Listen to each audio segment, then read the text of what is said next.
As we know, Hollywood is known for masterful stories that transcend time and space. Movies inspire all of us, and we also inspire movies. But why Hollywood? Let's take a look. Last year, in 2019, the global entertainment market reached a new high, $101 billion. That's triple what it was 10 years prior in 2009, according to the Motion Picture Association of America. The world is becoming more globalized, and the way in which we share and consume stories is too. So as the oldest and largest film industry in the world, Hollywood has been the biggest influence on storytelling globally in modern times. So we may think in part, yeah, that's for theaters and big budget action movies. What does Hollywood storytelling have to do with NATO storytelling and business storytelling and real life? And why should we be thinking about this? We should think about it because our audience, our customers, are consuming story that is heavily influenced by Hollywood in epic proportions.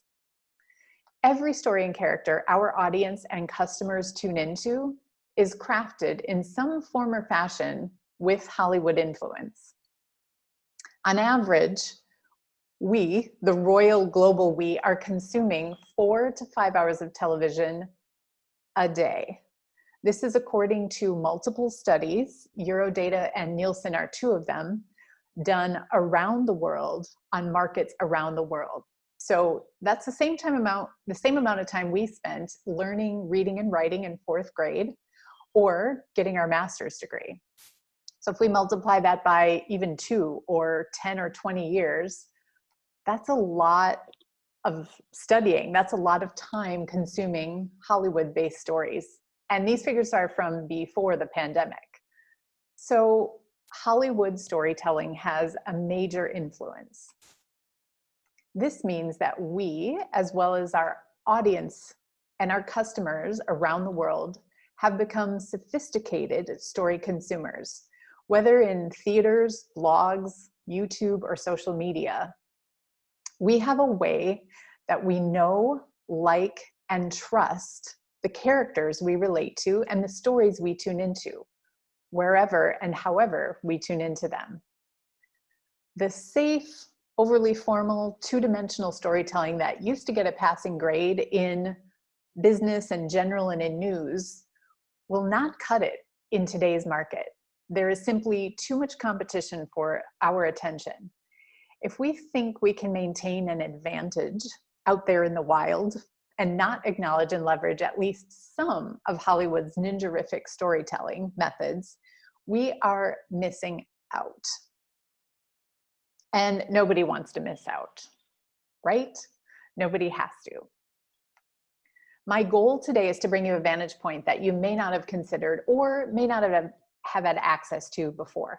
A vantage point from inside Hollywood writing rooms and production companies where stories are crafted and developed to delight audiences, compete for attention, and compete for sequel and prequel potential, maybe even a cult following.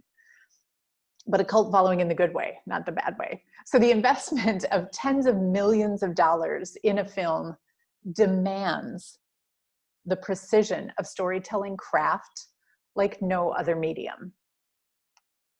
What's cool is these same exact rules can be applied to other organizations and other situations, and especially other media, for equally compelling results.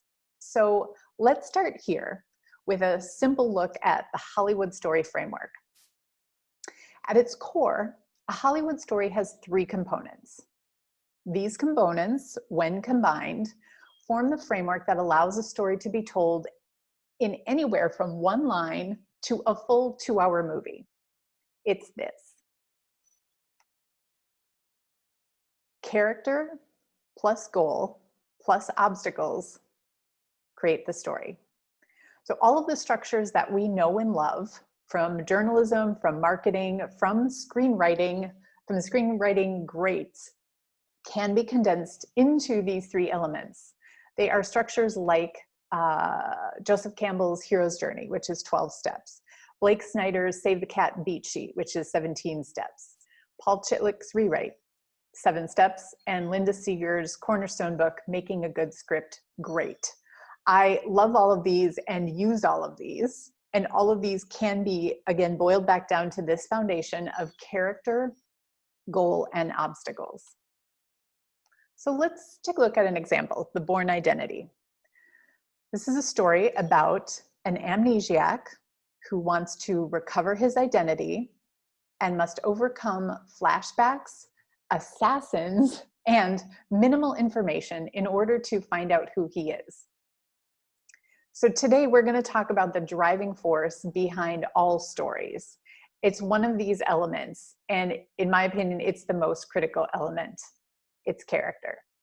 So there's no Bourne identity without Jason Bourne. It is the character who shapes the heart of every story. Stories are about characters doing things. They're about people doing things. So it doesn't matter if it's fiction or nonfiction, action or drama, war or peace, in big cities or small towns, in victory or defeat. It is all about character.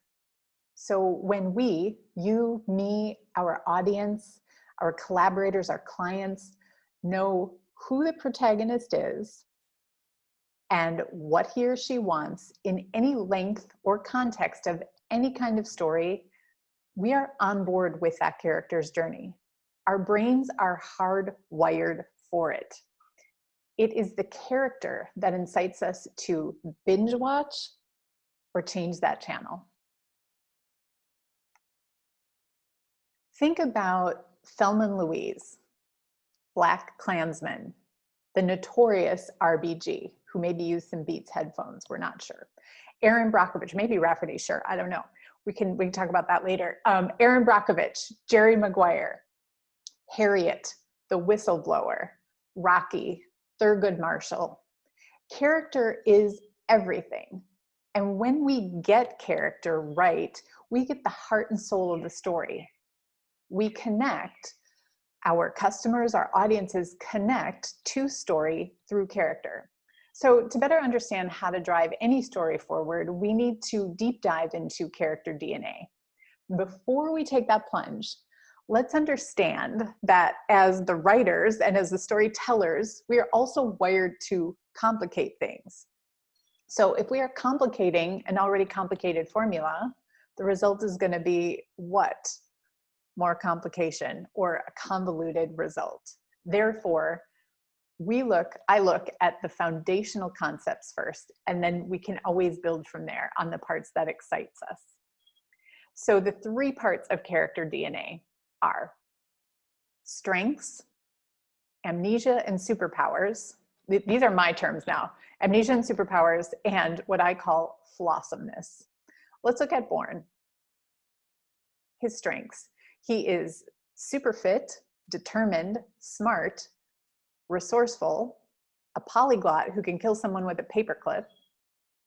Those are his key 5 strengths. Now we could argue, we could add a few more to those. We could debate on, if there's one more important than the other. But the point is to notice that these are all within the context of the story of him recovering his memory. So now, if he's a great ballroom dancer, homemade chicken pot pie maker, comes from a long line of blues legends, jazz legends. He played the Tin Man in his 4th grade play. We don't know any of these things. We don't hear about any of these things in the context of the Bourne Identity film because they're not strengths that are relevant to this story. Next, amnesia and superpowers. In the context of a film, a superpower is the attribute that specifically contributes to the hero or heroine overcoming the obstacles to achieving their goal.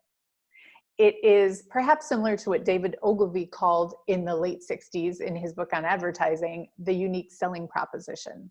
A character's superpower is perhaps more unique, more distinctive, and maybe something that only they can do, or they do only in a particular context or set of circumstances. So Bourne's superpower, of course, in this film is his Black Ops training. We see it first on the park bench scene in the beginning of the film, where he is sleeping with the bullet holes still in his sweater, and he's waiting to get transportation to go find out what that chip is in his hip. We see it again when he escapes the embassy, and then throughout the film in various exploits. These are the traits that the context and circumstances of this story bring forward. And flawsomeness. It is a highly scientific calculation involving one's flaws and weaknesses, plus one's awesomeness. Flaws are, in film context, calls to action. They can also be calls to action in real life context. They add the dimension of reality and authenticity. Admitting to, accepting, or especially embracing flaws and weaknesses is a necessary part of character growth and of story arc, and it is much needed dimension in a story. If we look at Bourne, and anyone really, looking at character flaws is not about judging or criticizing. It's about taking an honest inventory about what will get in the way of a character reaching his or her goal. So Jason Bourne starts out with no memory. So he doesn't even know what he doesn't know. Both are weaknesses to his position and impede him from reaching his goal. On top of that, he has no friends or family. Clues that would be a big help to him. His debilitating flashbacks make him scared to know the truth. And when he does find out a little bit more about himself in the beginning of the story, it's that he's an assassin. Probably the biggest flaw or weakness you can have if you know nothing else about yourself. So if we think for a moment about how this influences the outcome of his story, it kind of goes like this. Here's a guy who wants to get his memory back and find out who he is. So he starts on that path, learns he's an assassin, and then doesn't really want to know anymore, wants to stop the flow of information. Then a little bit later on, he knows enough to want to change the people who made him who he finds himself out to be, so that he can change who he is now. That is the essence of character DNA. When we nail it and share these in each scene of a movie or part of a story or a narrative for any kind of organization, an audience can jump in anywhere and know, and more importantly, connect with that character. We see how these strengths, flaws, and superpowers play out over and over again, and we're connected to how they both advance and impede a story. This is what makes it dynamic. This is how we connect, grow, and facilitate growth on multiple levels in any story medium. This is how we move a story forward. So through these three elements, we have the chance to know, like, and trust the character. The Brigadier General said a great thing earlier. Trust is the currency of narrative battle. We've got to trust our characters, and we can't do that from being one-dimensional or two-dimensional. So to engage in a story for 2 hours, or follow a blog, or watch all the sequels and do all these things, we must be informed. We are informed, we're entertained, we're engaged if we've done this right. So these three elements are the foundation of everything else. And let's consider what happens for a moment if one of these elements of character DNA is missing or disproportionate. So think for a moment, if we just knew Bourne's strengths, if we had a whole 2-hour movie about his strengths, it would be The Village of the Happy People. Nobody pays $20 to see The Village of the Happy People. That is a phrase often heard at UCLA in the School of Theater, Film, and Television. Now, if it was just his weaknesses, it'd be a train wreck. We don't want to see that either. And if the story was just about his superpowers, it would be one or two-dimensional. It is especially important in organizational, in complex storytelling that we move away from two-dimensional storytelling and more toward three-dimensional storytelling. Three-dimensional storytelling, can't even say it. So, and character is our fastest path to this next dimension, not to sound Star Trekky, but strengths, flaws, superpower is the foundation to getting your characters known, liked, and trusted. If you get character DNA right, you are on your path to what I call story gold. This is where people follow you, they engage with you.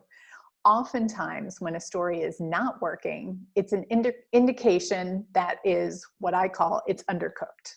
The story is undeveloped. It doesn't necessarily mean someone is on the wrong path, but the remedy is often more love and attention to the character.